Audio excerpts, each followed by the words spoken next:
बढ़ गई थी। पूरा देश दीदी की बेहतरी के लिए दुआएं मांग रहा था, लेकिन आज दीदी ने अलविदा कह दिया। पीएम मोदी ने लता दीदी के निधन पर ट्वीट किया है। क्या उन्होंने कहा है, हम आपको बड़ी खबर बता रहे हैं कि उनकी आवाज मंत्रमुग्ध कर देती थी। कई पीढ़ियां उनको याद रखेंगी। लता दीदी के निधन पर पीएम मोदी ने भी दुख जताया है। मेरी पीड़ा के लिए शब्द नहीं है। लता दीदी एक खालीपन छोड़ गई हैं। लता दीदी को पीढ़ियां याद रखेंगी। वाकई में बेशक लता दीदी दुनिया को अलविदा कह गई हैं, हमारे बीच नहीं रही हैं, लेकिन उनके गाने हमेशा हमारे जहन में रहेंगे। ये देश युगों युगों तक लता मंगेशकर को याद करता रहेगा, क्योंकि आज संगीत के एक युग का अंत हो गया है। प्रधानमंत्री मोदी ने क्या ट्वीट किया है वो भी आपको एक बार फिर दिखा दें। मैं शब्दों से इस दुख को व्यक्त नहीं कर सकता। लता दीदी हमें छोड़कर चली गई हैं। लता दीदी देश में एक खालीपन छोड़ गई हैं, इसे भरा नहीं जा सकता। आने वाली पीढ़ियां उन्हें भारतीय संस्कृति के एक दिग्गज के रूप में याद रखेंगी, जिनकी सुरीली आवाज में लोगों को मंत्रमुग्ध करने की क्षमता थी। तो आपने देखा किस तरह से प्रधानमंत्री मोदी दुख जता रहे हैं, क्योंकि स्वर कोकिला भारत रत्न लता मंगेशकर अब हमारे बीच नहीं रही हैं। और सीएम योगी आदित्यनाथ ने भी इस मौके पर ट्वीट किया है। क्या कुछ उन्होंने कहा है वो आपको बता दें। लता मंगेशकर के निधन पर यूपी के सीएम योगी आदित्यनाथ ने ट्वीट करते हुए दुख जताया। स्वर कोकिला भारत रत्न आदरणीय लता मंगेशकर जी का निधन अत्यंत दुखद और कला जगत की अपूर्णीय क्षति है। प्रभु श्री राम से प्रार्थना है कि दिवंगत पुण्य आत्मा को अपने श्री चरणों में स्थान तथा शोकाकुल परिजनों व उनके असंख्य प्रशंसकों को यह दुख सहने की शक्ति प्रदान करे। ओम शांति। तरन आदर्श फिल्म समीक्षक हमारे साथ फोन लाइन पर जुड़ गए हैं। जिस तरह से आज पूरा देश लता जी को याद कर रहा है, ये एक बहुत बड़ी क्षति है और शायद कभी ये जो एक वॉइड अब पैदा हो गया है ये भरा नहीं जा पाएगा। बिल्कुल बिल्कुल सही था।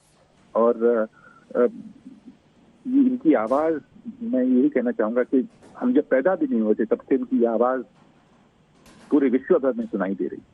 और ये एक ऐसी आवाज थी जो न सिर्फ हिंदुस्तान में बल्कि पूरे विश्व में उन्होंने अपनी आवाज से सबका दिल जीत लिया था, सबके दिलों में मतलब एक घर बना लिया था। और आज भी उनके गाने और आने वाली पीढ़ी भी उनके गाने सुनेंगी और याद करेंगी कि उनकी ग्रेटनेस को, उनकी आवाज को, उनकी जो मैजिकल वॉइस है। मतलब एक क्या कहूं मैं आपको, ये सवेरे इतनी हार्ट ब्रेकिंग न्यूज आई है कि पूछिए ना। बिल्कुल, और एक लंबे वक्त तक उन्होंने अस्पताल में लड़ाई लड़ी है। हालांकि हर कोई दुआ कर रहा था कि लता जी स्वस्थ हो जाएं, लेकिन ये दुखद खबर आज हम सबके सामने आई है। और जिस तरह से उनका योगदान रहा है वो अद्वितीय है। उनके जैसा लगता नहीं कि कभी कोई और कलाकार भारत में पैदा भी हो पाएगा। कभी नहीं। इनफैक्ट मुझे राज कपूर साहब हो या यश चोपड़ा जी हो, ये या अन्य फिल्म मेकर्स, बहुत फिल्म मेकर्स है जो लता जी के बिना अपनी एल्बम, मतलब फिल्म एल्बम जो होती थी, इनके जो गाने होते थे वो कहते थे बस वही गाएंगे, उन्हीं की आवाज हमें चाहिए।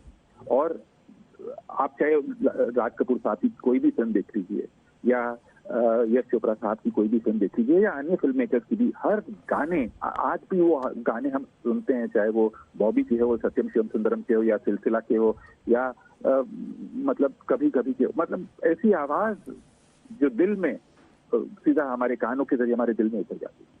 बिल्कुल, और उनकी अगर शख्सियत की भी बात की जाए तो सौम्यता झलकती थी।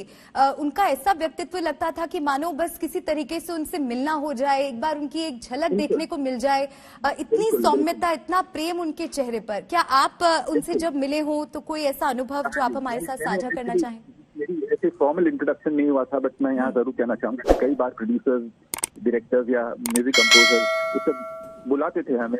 मैं 80s की बात कर रहा हूँ या 90s की, कि आइए हमारे रिकॉर्डिंग पे आइए। तो मैंने कई बार देखा लता जी को वहां पर सौभाग्यशाली हूँ, अपने आप को मानता हूँ कि मैंने उनको देखा और गाते हुए देखा। और मतलब बस जब उनकी आवाज सुनते थे तो कुछ और नजर ही नहीं आता, सिर्फ लता जी नजर आती। बिल्कुल। और अगर हम उनकी अचीवमेंट्स की भी बात करें, 30,000 गाने उन्होंने गाए हैं जो अपने आप में एक रिकॉर्ड है, और करीब 36 भाषाओं में, इंडियन लैंग्वेजेस में भी और फॉरेन लैंग्वेजेस में भी उन्होंने गाना गाया है। यानी कि जो भी वो करती थी वो इतने दिल से, इतनी शिद्दत से करती थी कि उनका नाम आज ऊंचाइयों तक पहुंचा है और पूरे देश को उन पर नाज है। बिल्कुल फ्लॉलेस, परफेक्शनिस्ट। मतलब यही मैं दो शब्द कहना चाहूंगा उनके बारे में कि वो उनके हर गाने में अपनी जान डाल दी थी। और यही कारण है कि आज 30, 40, 50, 60 साल पहले गाए गुनगुनाए उनके गाए गीत भी हम आज गुनगुनाते हैं। ये आवाज ऐसी है जो हम कभी नहीं भुला पाएंगे। और इतना लंबा सफर होने के बावजूद, इतना कुछ उन्होंने अपने सिंगिंग करियर में किया, लेकिन उसके बाद भी वो इतनी डाउन टू अर्थ रही हैं, इतनी हम्बल रही हैं। जितने लोग उनकी शख्सियत के बारे में बात करते हैं वो ये जरूर बताते हैं कि बहुत ज्यादा ग्राउंडेड उनकी पर्सनालिटी थी। बिल्कुल, बहुत सिंपल। मतलब आज की जनरेशन को मैं देखता हूँ, बहुत ही एक अलग ऑरा होता है उनका, एक अलग ही जिस तरह से वो बात करते हैं। बट लता दीदी ने इतना अचीव किया जिंदगी में, बट वही सिंप्लिसिटी रही, वही सादगी रही, वही हम्बल एटीट्यूड रहा जिंदगी में। कभी कोई ये अपने आप को बताने की कोशिश नहीं की मैं लता मंगेशकर हूँ या मैं इतनी बड़ी सिंगर हूँ, कभी नहीं, कभी बिल्कुल। मतलब, और उनके बारे में ये भी कहा जाता था कि जब फिल्म फेयर अवार्ड से उन्हें नवाजा गया तो एक वक्त ऐसा आया कि उन्होंने कहा कि मुझे फिल्म फेयर अवार्ड नहीं चाहिए, अब जो यंग टैलेंट है, फ्रेश टैलेंट है, उनको मौका दिया जाए। ये भी अपने आप में एक बहुत बड़ी बात है और उनकी शख्सियत के बारे में बहुत कुछ बताता है। बहुत कुछ बताता है। और मैं कहूँगा कि आज भी जब मैं कई नए जनरेशन के सिंगर्स को देखता हूँ उनके गीत गाते हुए, मुझे रियलाइज होता है कि कितनी ग्रेट आवाज है कि आज 40, 50, 60 साल बाद भी हम वही आवाज को फिर दोहराने की कोशिश कर रहे हैं। पर जो लता जी की आवाज थी, लता दीदी की आवाज थी, उसका कोई मुकाबला नहीं। बिल्कुल। और अपने करियर की शुरुआत में ही जितनी भी लीडिंग एक्ट्रेसेस उस वक्त की थी, उन सब की आवाज लता जी बनी है। ये भी अपने आप में एक बहुत अद्भुत बात है। उन सब की आवाज से लेकर आज तक की आवाज, मतलब जितने जो न्यू जनरेशन की भी एक्ट्रेसेस हैं उनके लिए भी उन्होंने गाना गाया है। तो सोचिए उनका करियर कितना इलस्ट्रियस रहा है, उनका कितना बड़ा योगदान रहा है हिंदी फिल्म इंडस्ट्री में।